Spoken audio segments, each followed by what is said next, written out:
Thanks for joining us today. This is a conversation that my friend Jon Steingard and I have been looking forward to for a long time. Many of you that are here already, I see a bunch of comments already, people joining us, which is great. Probably know that Jon and I had a conversation recently on Unbelievable Radio. And last I checked, it got a ton of hits. A lot of people, I think, Jon, really appreciated the substance of our conversation, but also just the respect and I think mutuality between us, which I know will continue today.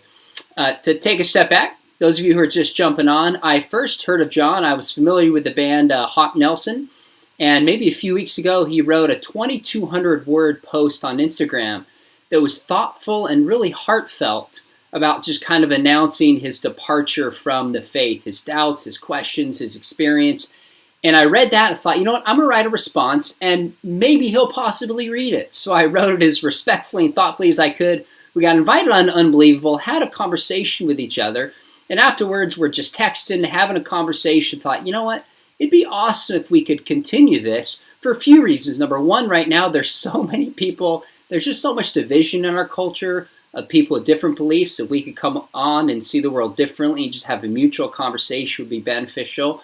But second, these are really important issues that we're talking about here. So, Jon, I want to invite you back. It's really good to see you. Thanks for carving out the time to have this conversation. What's up, Sean? It's nice to be here with you again, man. And I feel like I'm really enjoying, like you tweeted earlier today, you're like, my friend Jon Steingard. And I was like, yeah, we are. I do feel like we are becoming friends. And I love that like this brought us together and to have conversations like this and more. So thanks, man. Well, thanks for saying that. Somebody gave me a big compliment. They're like, way to lead the conversation. That was awesome. I said, you know what? I was half. I mean, it takes two. And I've had a lot of conversations with people all over the map. And I thought just the way you handled yourself, your sincerity, your thoughtfulness, generosity is just a model for the way these conversations can take place. So for those of you listening, this is not a debate. If you're expecting Jon to raise the toughest questions and own this apologist or me to put him in his place, wrong place. But we want to talk substance. And we want to talk about the issues that unite us and maybe some ways we see the world differently. So what we're going to do is we're going to jump in. We have a few questions for each other. And then we're going to take some questions from those of you who are watching, and we're each going to jump in and just give our thoughts on them.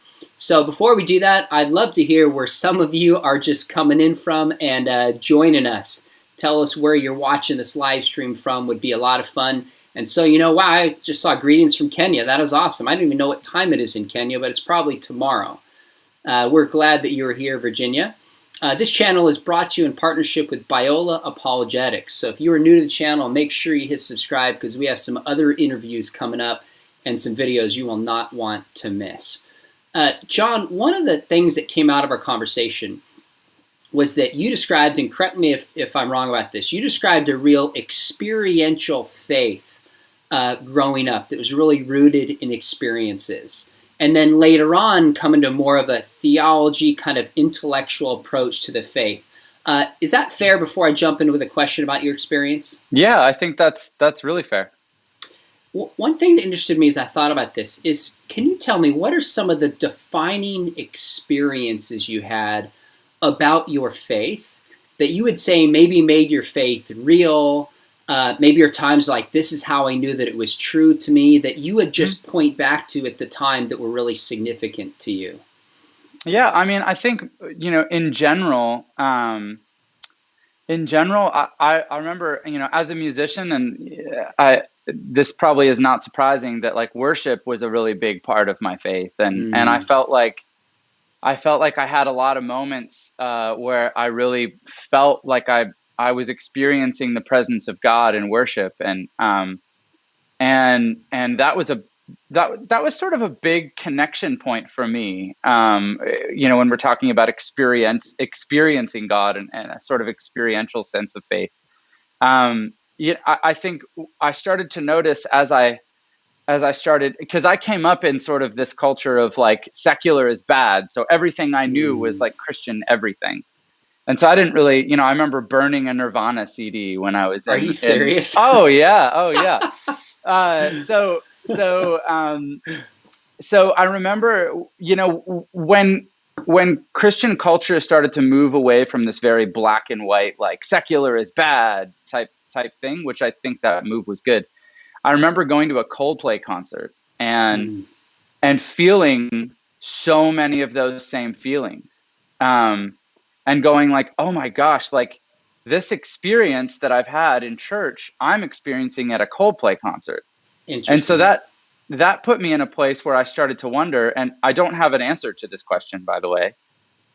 Am I also experiencing God at a Coldplay concert?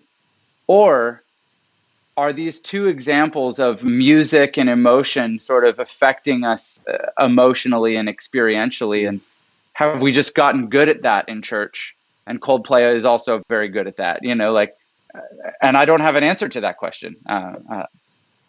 Yeah, those are very fair experiences. I grew up in, was never a rock star like we talked about, but I went to all the huge conferences and backstage, saw my dad speaking to tens of thousands, and hung out with Petra and Newsboys and all those guys just growing up, knew them. And I remember experiencing that kind of at conferences or at events and worship, also in nature.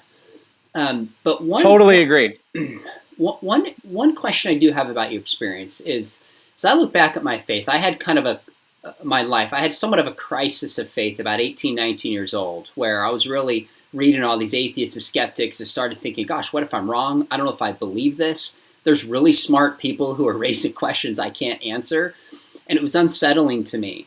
And it was also during that time, not only that I had intellectual questions, but I also remember becoming deeply aware of my own sinfulness.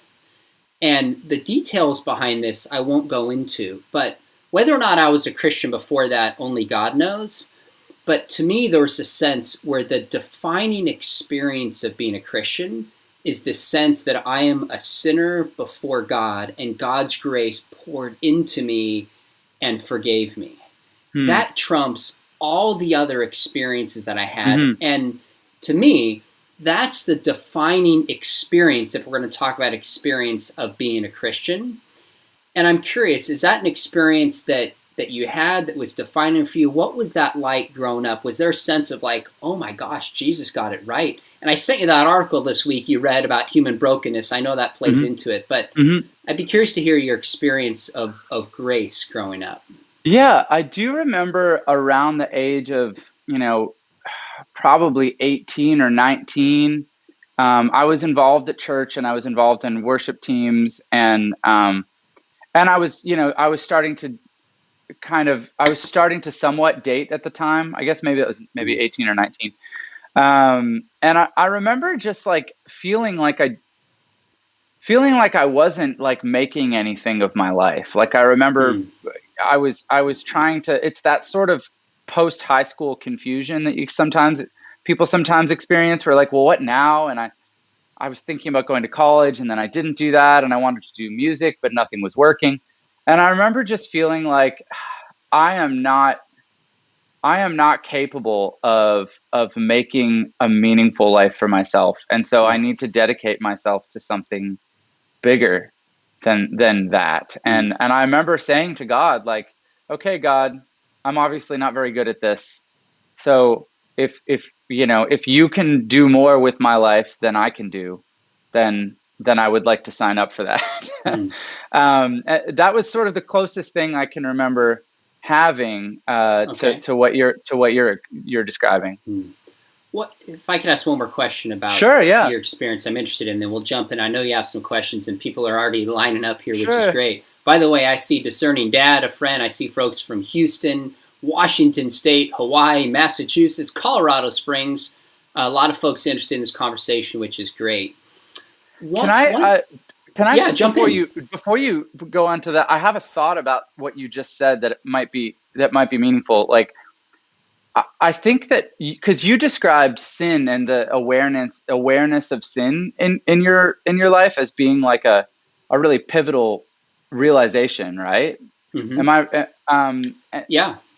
And so I feel like when I hear the word sin, the connotation that I have that in my experience and in my life is this it's sort of this oppressive thing where I remember I feel like it was something that was always talked about, like you're sinful, you're bad, your desires are bad, and your thoughts are bad, and I remember through this process of deconstruction the last like year or two, I've sort of like pushed back against that. Like, no, like there are things about people that are also good.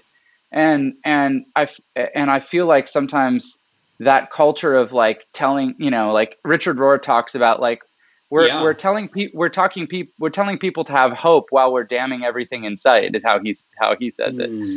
And but so I sort of pushed back for a while against that concept of sin. Like I was really frustrated with it. But I had sort of a realization more recently. I was reading this psychologist, Carl Jung. I don't know if you're familiar with him, but I mean, it's a tough read because he's really smart. But he talks about the shadow and that you can't really find your way to being an upstanding person in this world until you come face to face with the darkest parts of yourself. And someone who believes that stuff is not there inside them is not going to be able to live a fully like quote unquote good life, because they're denying the darkness that's inside them. So he, just from a purely psychological point of view, is like, you need to face that stuff and be aware of it before you can live in, the wholeness of what it means to be human and to be good in the world. And when I read that, I was like, well, that kind of sounds like awareness of sin. So maybe we're talking about the same thing to a degree, and that opened me up to, maybe all of my desire to push back against the whole idea of sin was a reaction to maybe some of my experiences. I think I can relate to your experience in the sense of how many Christian conferences and events I went to where the message is constantly, you're bad, the music is bad, you've fallen short, and it can feel oppressive when somebody doesn't have a real experience of that in their life and they're just not ready to recognize it. So I think, unfortunately, we've preached an unbalanced message that just is probably really legalistic rather than rooted in what Jesus really taught. So I think for me, it sounds like Carl Jung, I'm not familiar with this exact work, although I know some of his writings, is hitting on a similar point of what Jesus said, like in Mark chapter 7, when he said, it's not what you put into the body that defiles you, it's what comes out. And the heart is broken and the heart is wicked. And I think for me, part of the experience was, I remember reading a story by Henry Nouwen, a Catholic priest, and he talked about how he gave up being in, I think it was Harvard and Yale, to go be a priest for a handicapped community in Canada. And I really respect his writing, his approach. And he wrote this story called The Return of Prodigal Son. And he said he always thought that he was this prodigal son. And then when he's looking at the painting of the Prodigal Son by Rembrandt, which I have on the wall, I'm looking at it right there, he realized, somebody said to him, you're not the prodigal son, you're the older son. And he froze and thought, oh my goodness. Now, if you look at that story, when I read this, I thought, I grew up in this Christian world, the kind you're describing, and there was some legalism in the broader world. I really don't think my parents pushed this to me, but I experienced it as a whole. So I thought I was a lot better than people, John. I thought, hey, I don't drink, I don't smoke, I don't hang with girls that do. I listen to Depeche Mode and Oingo Boingo, but not Nirvana, not these terrible bands. And I'm glad you laughed at that. In my eyes, I had ways of justifying that I was a lot better than other people because I didn't do those bad sins. But then there was this realization, oh my word, I'm like the older brother here.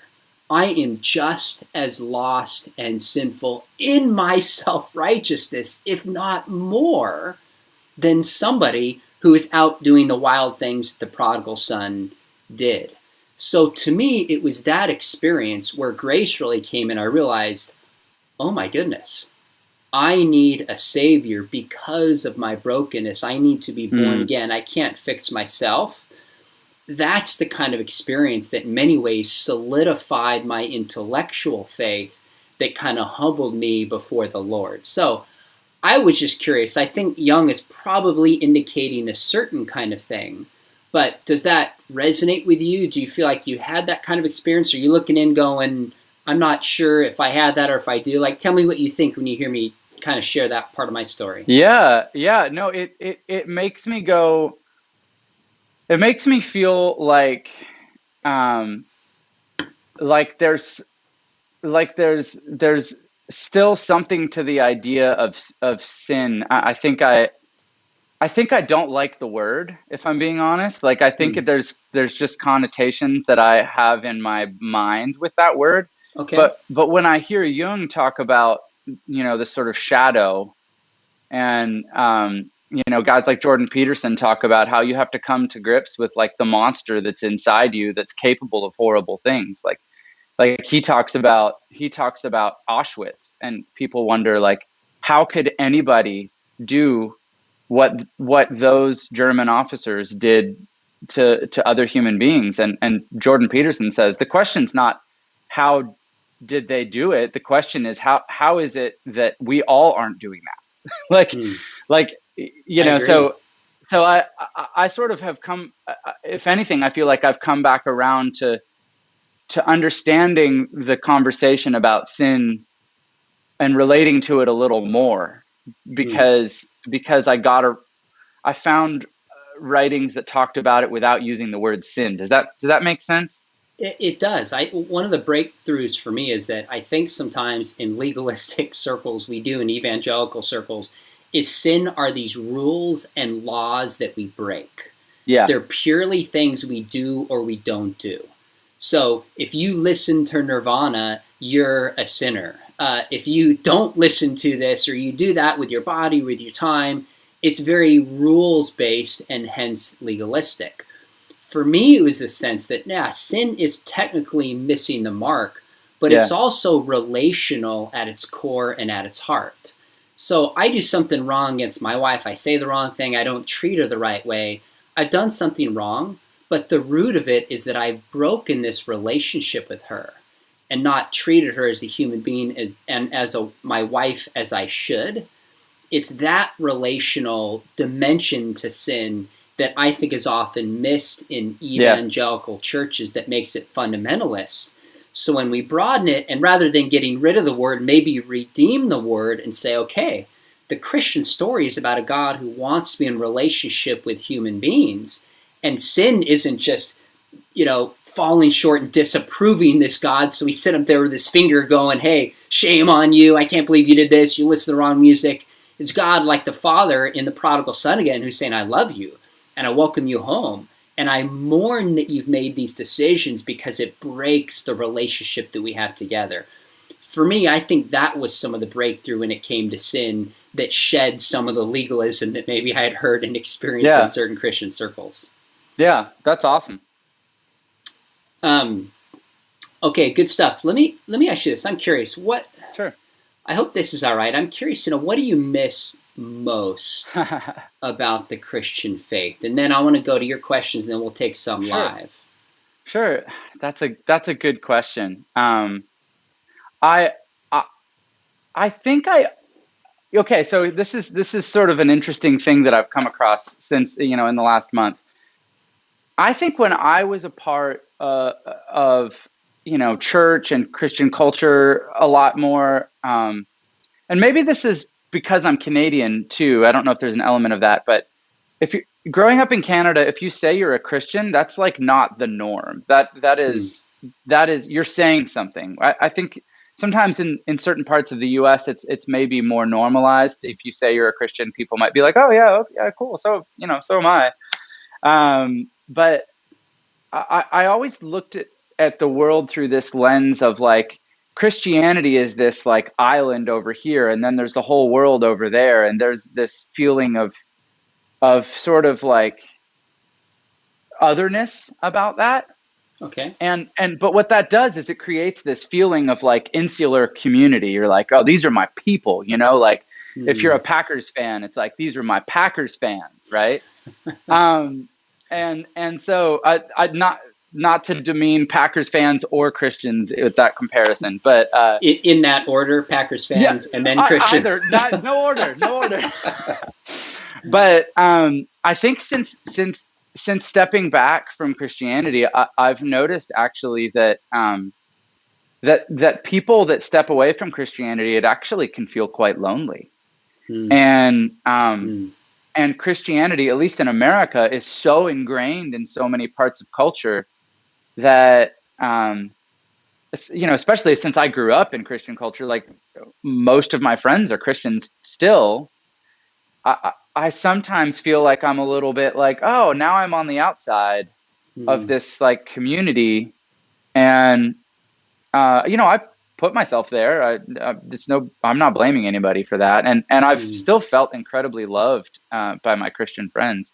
Good. But I think community-wise, it definitely feels like there's a bit of a lack there, and you don't see a lot of. I mean, I don't call myself an atheist. I don't consider myself an atheist, but you don't see a lot of atheist churches and community groups, right? Like. They've tried. There's been a few movements. They haven't lasted. Do you think there's not enough there to cohere them? You know what? That's a very interesting question. I think the higher calling of the church is greater than the higher calling of an atheist church, and that the community in itself is not enough to get people together to sacrifice and build and grow in a way it is. Now, of course, I would say the Spirit is a part of it, but even that aside, I don't think on an atheist worldview you have objective morality, you have objective purpose, you have free will. So I don't think there's a deep enough calling within it to make it work, even though that yearning for community like you're describing is deep and it's significant, and I think it's written into our DNA. But by the way, what would you call or define yourself if not atheist? Man, I have had so much trouble figuring that out because even, even if someone were to ask me, are you a Christian? It feels weird to say yes with some of the stuff that I've said recently and some of the stuff that I've felt over the last little while, but it also feels weird to say no because I've said yes my whole life. And so I've had a few people say, oh, well, John's an atheist now. And I'm like, oh, I don't know that that's true. And then I guess agnostic is probably the closest to it. Okay. But I've heard people use the term hopeful agnostic, and, if there's a range, if I can lean that way. I mean, the truth is, Sean, that I think there's a lot about life that I still don't understand. And there's a lot of layers of depth and meaning to human existence. And I don't feel right about shutting out the idea that God might be there in some form. And in fact, I feel like I've been more obsessed than ever with trying to figure out what that is and what or who that is, It's weird. The last month I've thought about God more than I have my entire life. Really? Well, the God or the idea of God or something, I really thought that I really thought that when I posted that post, it would be like, okay, like now I can move on with my life. And I sort of have found that, that when I cleared the board, which I did, I found that I wanted to, it left a void that I want to fill with something.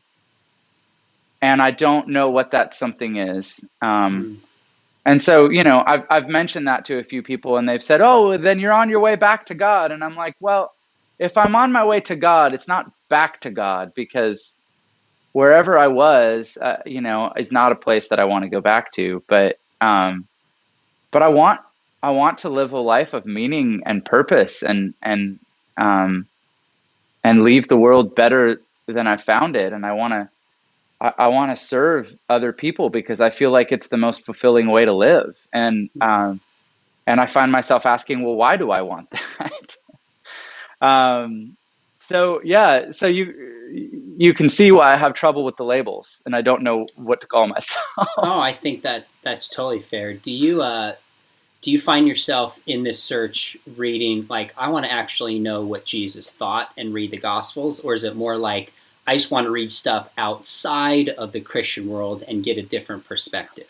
I think for a long time I wanted to read stuff outside because I was instantly suspicious of anything labeled Christian, right? I'm just like, I've heard that stuff my whole life. I want to experience stuff other than that. And, I've definitely studied and read a lot of stuff outside of Christianity in the last couple of years. And one of the things that I'm super fascinated by is the fact that, like, if all religions are darts and there's a dartboard, like, they cluster in places, like Buddhism one of the fundamental tenets of Buddhism is that compassion is the essence of the right path. So compassion for other people is like a deep rooted belief in Buddhism. And the posture is like, it's the best way to live is to make the suffering of others and alleviating the suffering of others your responsibility. And I read that and I'm like, well, that kind of sounds like the story of Jesus, doesn't it? Like, so I see these things clustering, and I see certain fundamental things about what it means to be human and to exist and what a good life looks like. And I find myself wondering, okay, like, I don't think that when it comes to Christianity, I can throw the whole thing out, which is what I think for a time I wanted to do. And I'm finding that parts of it are sticky, if that makes sense. Yeah. So I guess I'm curious, when you say they cluster together, when you look at, say, Buddhism and Christianity, there's similarities of like compassion, similarities of caring for others, alleviating suffering. But when you get down to it, it's hard to think of two worldviews that are more fundamentally different. And this is some of Ravi Zacharias' stuff I know that you read. Like, what does it mean to be human? In Buddhism, it's anatta. There's a no soul. In the Christian worldview, it's a soul that's enduring over time. The distinctions in reincarnation and resurrection are fundamentally different. Even the nature of sin and the afterlife, the character of God, etc. So to me, I agree with all that. So you see similarities kind of on the fringes, so to speak, but its heart. I guess I'm getting at, are you saying you're comfortable going the direction of kind of picking and choosing different worldviews? I'm not trying to put words in your mouth. No, you're fine. You're fine. Or is it like, what does that mean that you see similarities? Because I see those on the surface, but I probe down to it, and it's like radical differences between them. Yep. Yeah.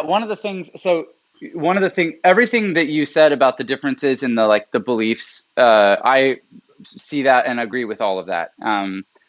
The one thing I noticed, though, is that all of those things are sort of like esoteric. Like, they're sort of like things that you can believe or not believe, but they're not pragmatic. Like, I guess what I'm getting at is the core of what Buddhism and Christianity say your life should look like. As far as pragmatic, how should you live? How should you walk out how should you treat other people? Those sort of pragmatic, what should I do with my life type questions. Those ones I see a clustering. But yes, but beneath that of like, what do we believe about the nature of reality? There's some differences for sure. And I'm also not a Buddhist either. My mother-in-law in the beginning of all this, when we were beginning our conversations with family about, our journey of faith and deconstruction and stuff, my mother-in-law cracked a joke. As long as you're not a Buddhist, and I was in the middle of reading like a bunch of Buddhist stuff at the time, and I was like, oh, oops. Oops. Even as I think about it, last comment on booze, and we'll move along. It would seem to me, Sure. even in practice, there would be some differences, like the kind of meditation Sure. that Joshua talks about, like meditate on the Word of God day and night, would mean focus on Scripture, ingrain those truths into your life, whereas a Buddhist meditation in practice would be very, very different in terms of emptying the mind, almost focusing on the sound of one clap in the forest, kind of get rid of the logical compartments. It would seem to me that the spiritual practices, although we're supposed to be compassionate towards people, would still be pretty fundamentally different. Yeah. Wouldn't they? I mean, meditation is a part of both of them now. But they're different kinds of meditation. That's One true. is supposed to empty your mind, and the other is to focus on Scripture and God's characters and repeat it. So one is mindful and one is mindless, so to speak. And that's not even a judgment about which is better. That's to say the word meditation is there, but these are pretty radically different practices that stem from the worldview commitments. Sure. So anyways, we could talk more about that one, but we don't have to talk about it. I want to also serve the people that are watching this and not get too hung up. But yeah. We're rocking. We're like halfway through this thing, and we want to get to questions. But I know you had a few questions or comments that you wanted to kind of throw around with me a little bit. Yeah. Well, funny enough, with the Buddhist stuff, we actually sort of addressed one. I had thoughts about whether there are elements of truth in all religions that are pointing to some similar, fundamental truths about existence and stuff like that. We kind of covered that. So. I did have a question sort of about the Bible and literal versus metaphorical truth, and that's something that I've thought a lot about, because relating to what I said earlier about feeling like I can't throw out all of Christianity and parts of it are sticky. Sure. I've actually since taking a step back and going well, maybe I don't believe that the Bible is, the inerrant word of God anymore. So if people wrote this and they were sort of writing about their existence and trying to figure out questions of what it means to be human and who is God, what is God, I've actually been reading the Bible a lot more recently. That's interesting. Yeah, and I'm seeing it in it's coming alive for me in some new ways. But one of the things I've thought a lot about is the Bible sort of encapsulating and our tendency to cherish it as Christians. Is that basically a way of transmitting our values from generation to generation? These stories have so much meaning. And I know some people believe that every word in the Bible is literal, and then other people interpret, certain passages as oh, well, that's a metaphor or whatever. But I was kind of curious what your feeling was on that in general, and we could get into some specifics, but kind of how you view that duality of literal versus metaphorical truth when it comes to the Bible. It's a great question. By the way, I see a few questions popping up here by Matthew Winter and Pablo. We will come to your questions in due time. I think so. There's a lot of questions here about inerrancy, and so let me focus on the metaphorical versus literal. Yeah. So the Bible, this, is 66 different books written by different authors at different times to different audiences in different languages and different genres.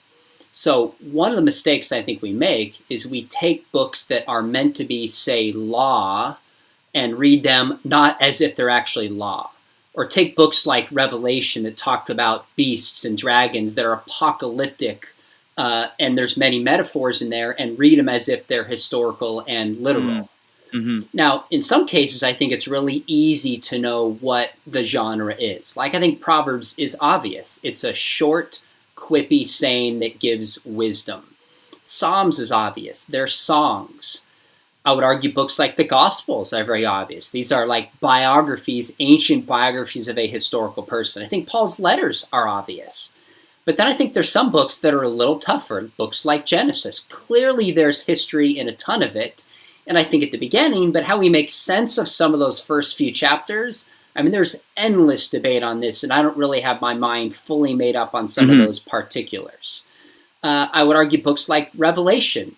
What exactly is the genre here, and how do we interpret this? So, bottom line is, when we read the Bible, I think in some sense we should read it like we do any other book and try to say who wrote it, who's the audience it was written to, and what are the rules of interpretation for that piece of literature. So the way we interpret a song, you know this as a songwriter, there's metaphorical and there's poetic language. It's clearly not meant to be taken literally.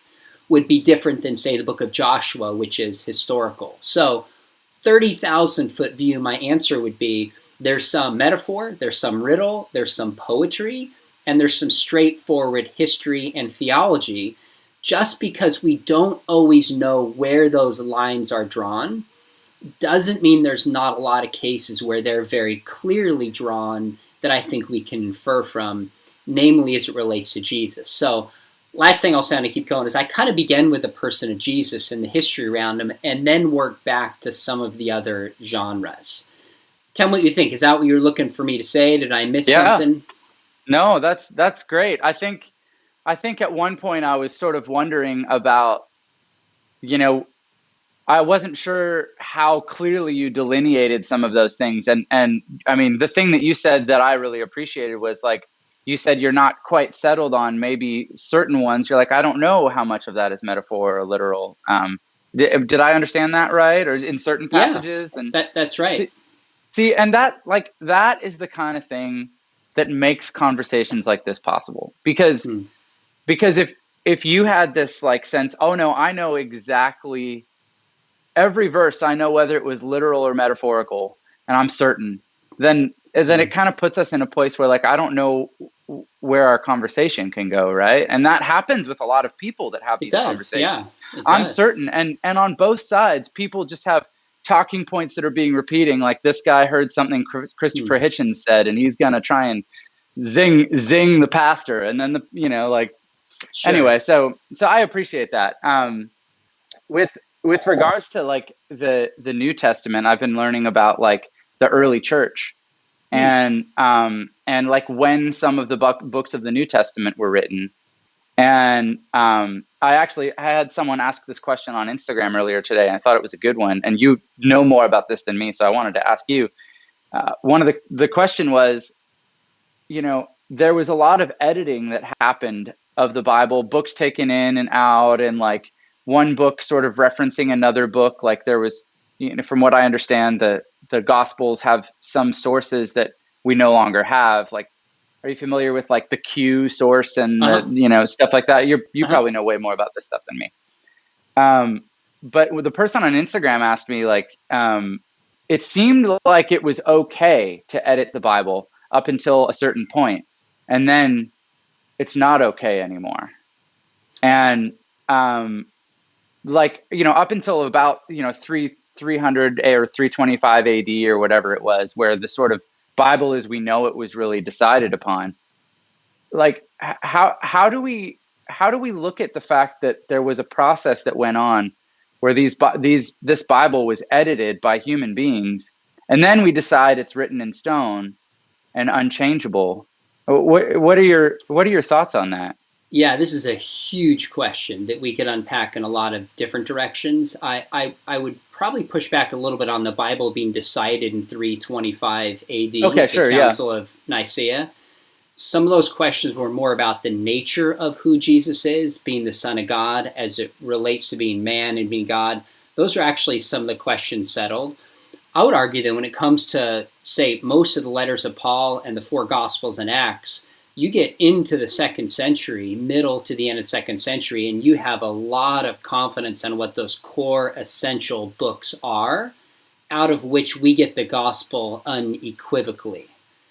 So then there's some debate about James, some debate about Revelation, some about the book of the Hebrew that continues a little on after that. But as a whole, I don't think the church felt like we get to decide which are in and edit this however we want to. The debate was which books are actually inspired, and let's recognize the ones that bear the fingerprint of the divine, rather than we have the authority to decide what is in and what is out. think that was more of the thinking and the reasoning that was going along here. As far as editing, I would need to have some specifics about this. When we look at the manuscripts in the 2nd, 3rd, 4th century, you find manuscripts with some differences. And some of these could be mistakes. Some of these could be editors trying to clarify things. But I don't find a lot of evidence for people just willy-nilly saying, we can make these manuscripts say whatever we want to, and we have the authority here to play with this loose until all of a sudden 4th century, there's this commitment to Scripture. Gotcha. We know some of this by looking at some of the early church fathers and how they would quote Scripture. Now, they didn't always quote it in the way that we did today, because like in Greek, they didn't have quotation marks, but there was a sense of like accurately capturing the heart of what was written. Because of their Jewish heritage, so much of this was written and believed to have been delivered to them by God. So that's my 30,000-foot view response. You might find it interesting. I interviewed Peter Gurry, who wrote a book called Myths and Mistakes in New Testament Textual Criticism. It was about 6 or 8 weeks ago, and we walked through some of the particulars on this. How we know the Bible was written down accurately, how it was copied, came together. Anybody watching this, if someone wants to copy it in the comments, that interview with Peter Gurry on Myths and Mistakes, I think would be really, really helpful for people who want to go and watch it too. Good, watch it, and then we'll have a conversation in depth. About some of that. I know we have some questions from viewers, and I want to get to that. I have one more quick one for you, if you're cool. You got it. One of the things that I've sort of stumbled on, and I think other people have as well, is this sort of specific sinner's prayer, and that like if you pray this prayer, accept Jesus into your heart, then you're saved. And it feels like there's some potential problems with that way of looking at it. Well, I mean, before we even get to that, it's, I guess what I wanted to ask you is like, do you feel like there's from your perspective, do you feel like there's like a moment where like you accept Jesus into your heart and you're saved and that's it? Or do you feel like it's more starting a journey of taking your life in a different direction, Yeah. So I love this question because growing up, I can't tell you how many times as a kid, 6, 8, 10, 12 years old, I prayed the sinner's prayer just to be sure. Yeah, just in case. I mean, at every camp, I was like, I better just pray this just to be sure. And so many kids in the church, it can become formulaic, and it can be just something that you do. But I don't think that takes away the legitimacy of the sinner's prayer when it's prayed by somebody heartfelt, who understands in the Christian story, who steps back and goes, oh my goodness, I am a sinner before a holy God. And God, I cry out for your forgiveness and your redemption. Come in and transform me and make me new. I mean, I think that kind of simple sinner's prayer where somebody recognizes, holy cow, I'm a sinner, can't save myself, Jesus, give me mercy. I think if somebody really understands that, that is the beginning of somebody becoming a believer in Jesus Christ, which means the Holy Spirit would come in and begin to transform them from the inside out. So I don't remember. I mean, I prayed that so many times. Yeah. Only God knows, like I said earlier, if I was really a believer in junior high and high school and I prayed and tried to live this stuff. But it really was in college where that simple sinner's prayer became so real to me. And I just thought, oh my goodness, this is true. Yeah. So that's why when I asked you what you missed most, I think if I left the faith, the community, I mean, that would be painful. I'm thrilled to hear that you feel loved, but it breaks my heart that sometimes you feel like an outsider, and I can understand feeling that. But I think when it's all said and done, if I was not a Christian anymore, I think I would miss this deep sense of forgiveness and grace that to me is the most beautiful thing in the world. So I don't know if that's what you're looking for, the question on the sinner's prayer. Well, I also related to that, was curious, like, what do you think about people that don't ever get the chance to pray that prayer, or people that don't, like children who die before they can speak, or people who who are in remote areas and, no one has ever told them about Jesus. Like, what do you think about those people? That's an awesome question. Let me give my 2 cents on this. Yeah. And then we'll jump in just to honor. I realize our we're guest. running out of time, so I've asked a big question with not a lot of time for you to answer it. I'm sorry. Well, I can give you my Twitter version or my TikTok. Sure. I do all those in 60 seconds. Yeah. My quick answer is I think God, if you read Romans 1 and Romans 2, Romans 1, God has made himself known in creation. Everybody knows because of the vastness and intricacy of the universe, there's a creator. Just like a painting points towards a painter, creation points towards a creator. Romans 2 says that even people without like the Mosaic law given to them know the moral law because it's written upon their hearts, the moral argument. So I think everybody who's ever lived, unless somebody just has a mental deficiency or they're a child and hasn't grown up yet, etc., has a basic awareness of this. So in some ways, I think if God has made himself known to everybody, if some people reject that which God has made known, why is God bound to give them further information about their faith when they reject that which they already know? Would be one question that I would ask. Second, on top of that, I have many examples of friends of mine, in particular former Muslims, who specifically described how they had supernatural visions of Jesus, that he went above and beyond our ability in terms of ways to communicate, to reveal himself to them, and at all costs to their family. A lot what you've gone through, but in a former Muslim country, arguably even greater in many of their cases. And supernaturally, God showed up and revealed himself to them. So those are two quick things. And then third, partly the older I get, and this might not satisfy any skeptic, the older I get, I'm convinced that God is good and God is just. And the Bible doesn't answer that straightforward, but I can trust that God is going to do that which is right, because that's what it means to be God. And to anybody listening here, you have heard the message of Jesus. So we can't play off what we have heard just because some people haven't heard in that sense. Now, that probably raises more questions in your mind. Give me your thoughts on that, whether you buy it or not, and then we'll jump to questions here. Yeah, there's a lot in there that I struggle with that we don't have the time to unpack right now. But I sort of wonder if God reveals himself, in nature and in creation. I mean, that kind of pulls me back to that place of like, well, maybe there's a lot of different faiths that are trying to get to whatever that is. Now, I know that that's not how you feel, and I respect that. But that sort of leads me back to that place of going like, well, if God is good and he's revealing himself to all people in his own way, I sometimes wonder if it's possible that he's doing that in all kinds of different ways, and we're not, and we're sort of looking at it as just one way. But I know that's probably another discussion. It is. Well, some people would take what's called universalism and say God is drawing people through any religion, and any path gets to God. Others would take a more inclusive path that says people are believing that which is revealed to them, but still, if they're faithful to that, saved through the person of Jesus. Sure. So even that opens up a lot of interesting questions. Fair enough response. Let's go to the questions here. Let's see.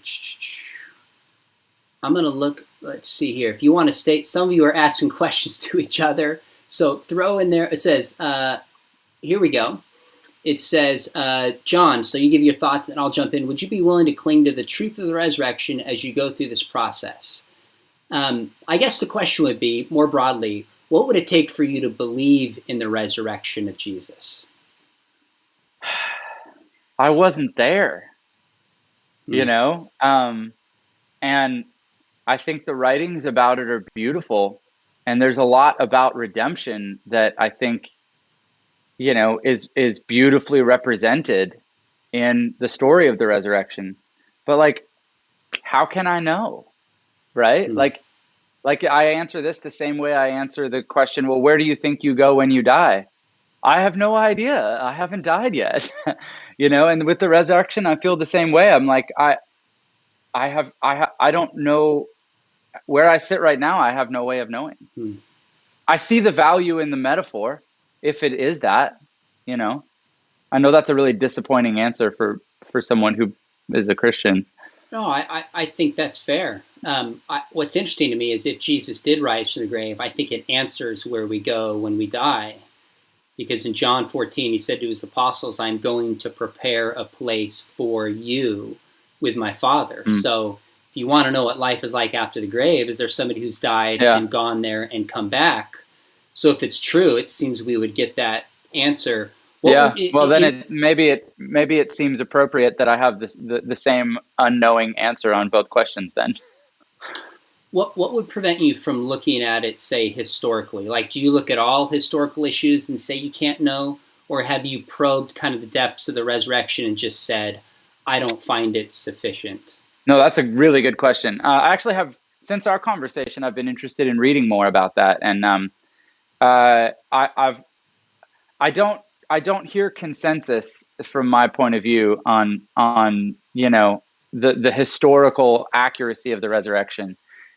There's only a few non-Christian sources that I've come across that even really talk about Jesus, and there's some question as to whether they have been tampered with, depending on who you read and who you believe. Sure. So I mean, I think Christian scholars sometimes look at certain documents and say, well, those people have an agenda against Christianity, and then some other people that are maybe doubters or people that don't believe will look at Christianity and go like, well, Christian scholars had a reason to embellish their story. They had a reason to tell things a certain way. And so I have a very hard time separating those things because they were 2,000 years ago and they've been written about by people from different points of view. And certainly the writings of the early church were for sure influenced by politics. I mean, in 70 AD, Jerusalem was destroyed, and and that was a pretty fundamental thing. And the New Testament was written in Greek, and anyone writing in Greek, I mean, only about 10% of the Romans were able to read and write, and Jesus and his disciples would have spoken Aramaic. And so for them to go on and potentially learn Greek, a second language, and then become part of the 10% that actually were able to read and write Greek, that's something. I mean, I'm not saying it's impossible, but that's a lot. So it's a lot more likely that these were people that had potentially Roman citizenship that wrote these stories, and they became Christian, and then they had a story to tell. And how much they embellished that story, I have no idea. Well, that was a lot. No, that's fine. This is a conversation. Maybe we need to come back and unpack in particular the resurrection, because when we talk about being in the faith and leaving the faith, at heart for me, when it's all said and done, if I didn't think Jesus rose from the grave, and not like giving me good feelings, giving me confidence, but historically rose from the grave with confidence, I wouldn't be a Christian. I mean, that's really the heart of it. So maybe you and I even go where ahead. Do you get your certainty? So I don't have certainty. Sorry, where do you get your suspicion? Yeah, I intentionally use the word confidence. There we go. Because I'm not certain about a lot of things. And maybe this is because I'm a philosopher and nuance a whole bunch of things. Maybe it's because I'm naturally just skeptical and question almost everything that I believe and do. So I think if the standard is certainty, we'll never believe anything.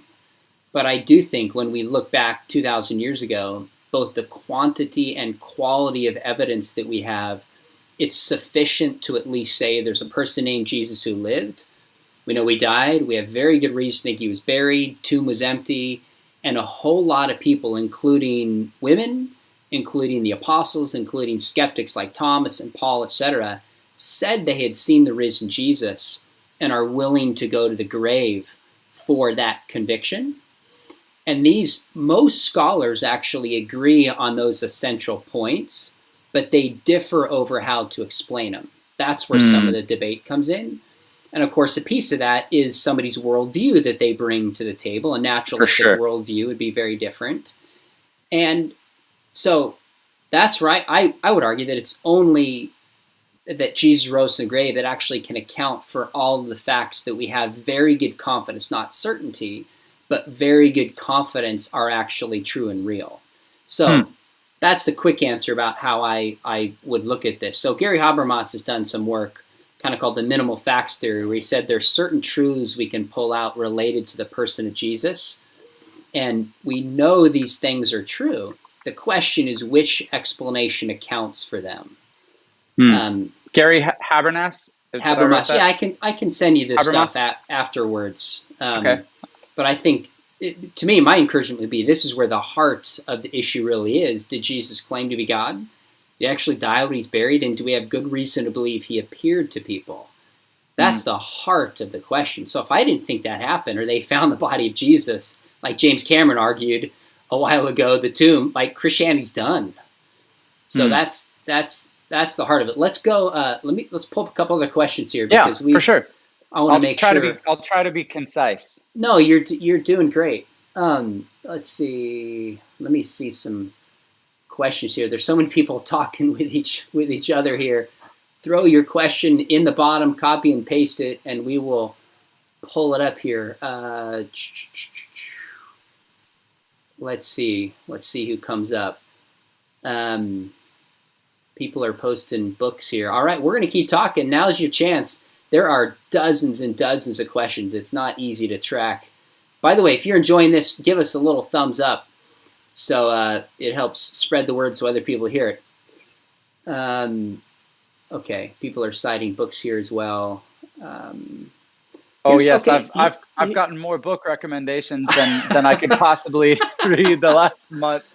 I'm sure that's fair. Here's an interesting question.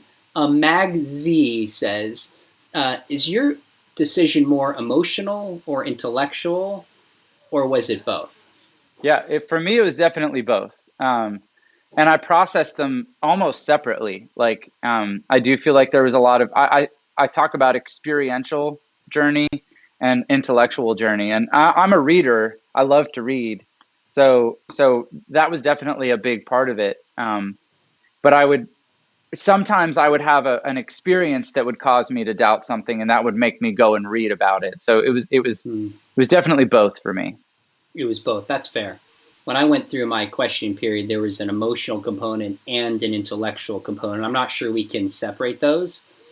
Although I do think for a lot of people, there's a temptation to cash it more intellectual because it sounds more sophisticated. Sure. Than emotional. I think. Well, I mean, I have found myself very in this time particularly very concerned with how should I live my life, and how should I spend my time, and what things should I value, and stepping back from. When you grow up in Christianity, you're sort of given answers to all those questions before you even get a chance to ask them. And I'm finding that I'm asking those questions now, and in some issues coming up not that far away from where I was as a believer, which is interesting. Here's a question for you. There's two more here. Let's take two more. Sure. One is from Eric Strandness, doctor, friend of mine, who, Eric, I believe you're starting our MA Apologetics program here at Biola soon. Had to give a little plug. He said, why wasn't your reading of prominent apologists like Ravi Zacharias enough to prevent you from leaving the faith? What was missing in their arguments? Like, what didn't you find that you would have liked to find that would have helped keep you in the faith? That's a great question. And I've thought about that a lot. Every time I read, so I've been doing this thing recently where anytime someone recommends, if a Christian friend of mine recommends, read this book because I think it'll be meaningful in this, this weird thing, whatever it is you're doing, John. I download a sample and I read the first few pages, and generally within the first chapter, within the first few pages, I get to a point that they're taking something as fact that I don't take as fact. Okay. And this happens with Ravi Zacharias all the time too. And so anytime I've ever read apologetics, very quickly we get to a point of divergence where I'm like, whoa, whoa, whoa, whoa, whoa, whoa, whoa, stop! You just said that as if it's self-evident, and I'm not saying it's wrong, but I don't know for a fact. So that's why, I mean, in our last conversation, we got back to this sort of truth versus experience point, and it feels to me, and you're welcome to push back on this. It feels to me that apologetics are incredibly helpful for someone who already believes. For someone who has some experience that they're going like, I know God is real. I'm trying to shore up my defenses against doubt. It feels like apologetics are very useful for people that are in that place. But if you are doubting the whole thing, it's like apologetics are building on a foundation that you don't even have. And so that's why, C.S. Lewis is my favorite author, and The Problem of Pain is another example of like, I love C.S. Lewis. And I read The Problem of Pain, and like before we even barely get started, I'm just like, he's starting from a different place than I am. And he's able to get somewhere that I don't feel like I can get from the get-go.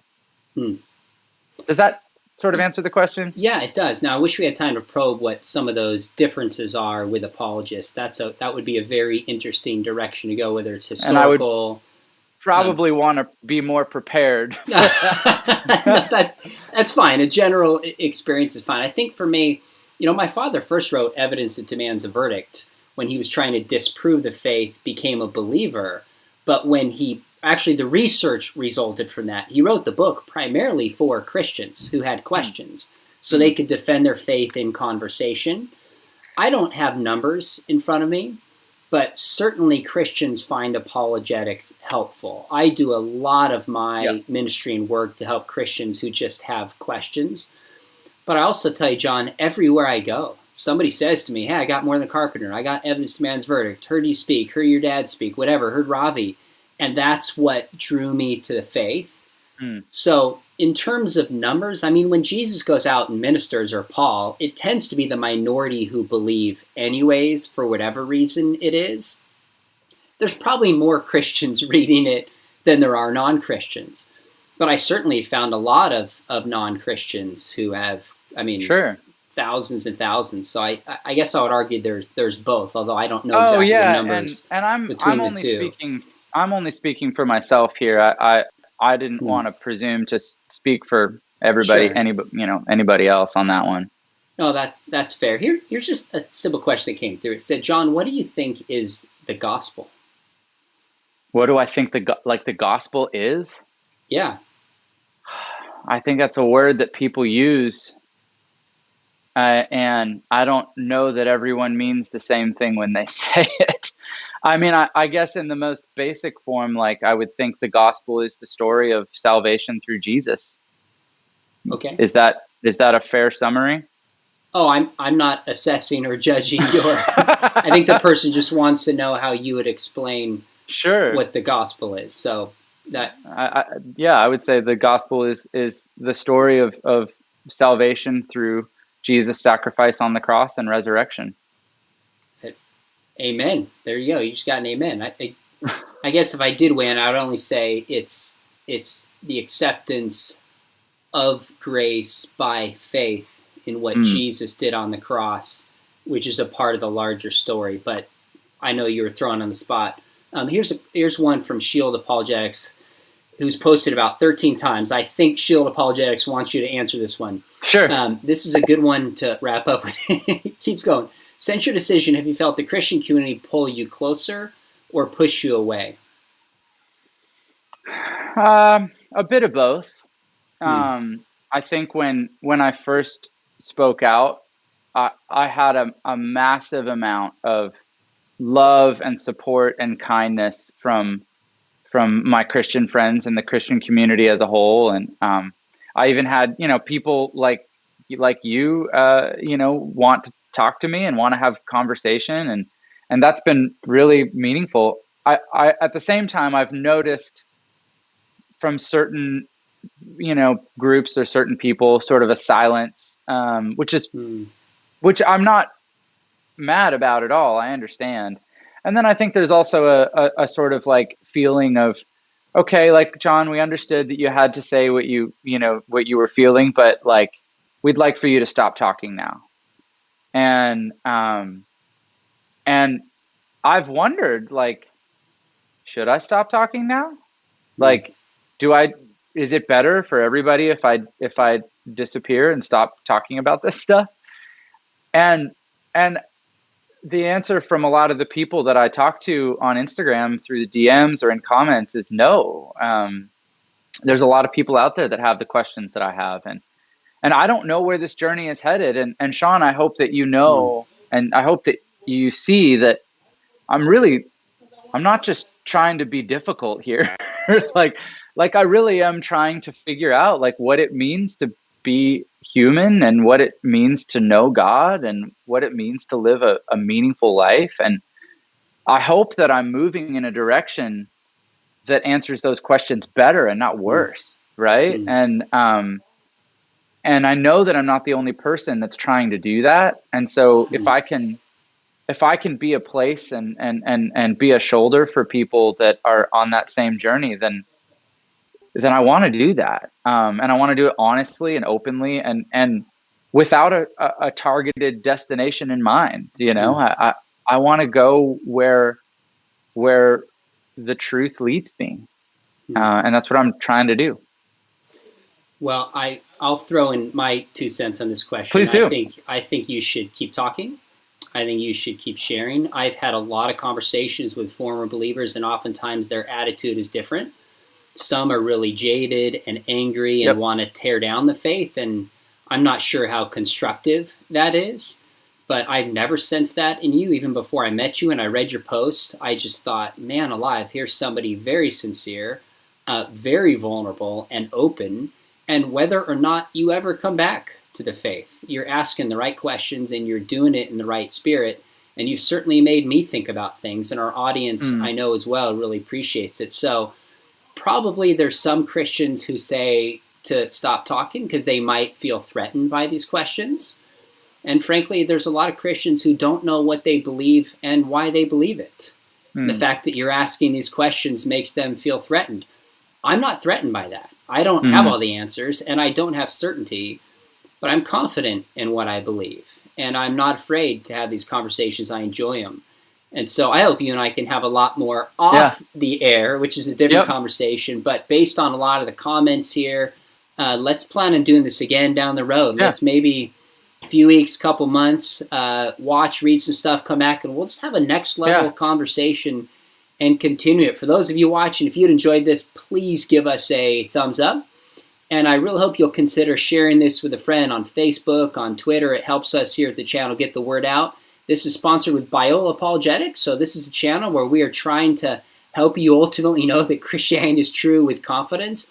But we also want to do it with the right spirit and respect towards people that see the world differently. And I don't know anybody who would do this with a better spirit than you, John. So really appreciate you coming on. Again, if you're new to the channel, make sure you hit subscribe because we have Preston Sprinkle coming on soon.